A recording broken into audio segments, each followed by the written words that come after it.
दो लड़के लापता हुए। बड़ी खबर आपको बताएं कि दो लड़के के लापता होने की खबर आ रही है कठुआ से ही। बकरियां चराने ये दोनों लड़के गए थे, अहले खाना ने तलाश की, नहीं मिला कोई सुराग। जी हां, बड़ी खबर इस वक्त की आपको बता रहे हैं कठुआ के राजबाग से, जहां पर दो लोगों की तलाश जारी है। दो कहा जा रहा है कि कमसिन लड़के बकरियां चराने गए थे, दो लड़के लापता हुए, जिसके बाद अहले खाना ने तलाश किया, लेकिन तलाश करने पर उन्हें कोई सुराग नहीं मिला।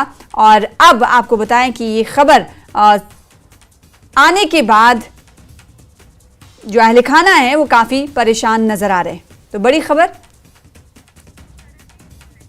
आपको दे रहे हैं कठुआ से ही, क्योंकि कठुआ में के बिलावर में आपको मालूम है कि इस एक वाक़े की वजह से शदीद गम गुस्सा पाया जा रहा है, गम मातम पसरा हुआ है। तो दूसरी तरफ एक और मिसिंग रिपोर्ट के हवाले से बड़ी खबर आपको दे रहे हैं। कठुआ के दो लड़के लापता हुए हैं। ये इलाका है राजबाग का, जहां पर दो लड़के लापता हुए हैं। कहा जा रहा है कि ये दोनों बकरियां चराने गए थे, जिसके बाद लापता हो गए। हमारे साथ हमारे रिपोर्टर जुड़ रहे हैं, हमारे नुमाइंदे चरणजीत सिंह, उन्हीं से जो जान लेते हैं इस खबर पर ज़्यादा जानकारी।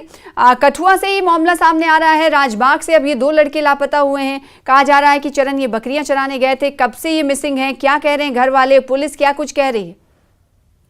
जी बिल्कुल सना, बता दूं ये करीब एक हफ्ते पहले का मामला है। जो बच्चे हैं ये शादी समारोह में शामिल होने के लिए हरदो मुट्ठी इलाके में जाते हैं और वहां से ये शादी समारोह के बीच से ये बकरियां चराने निकल जाते हैं। उज्ज दरिया से सटा हुआ ये इलाका है और यहाँ पर और चरण इस वक्त आपको रोकना चाहेंगे, इस वक्त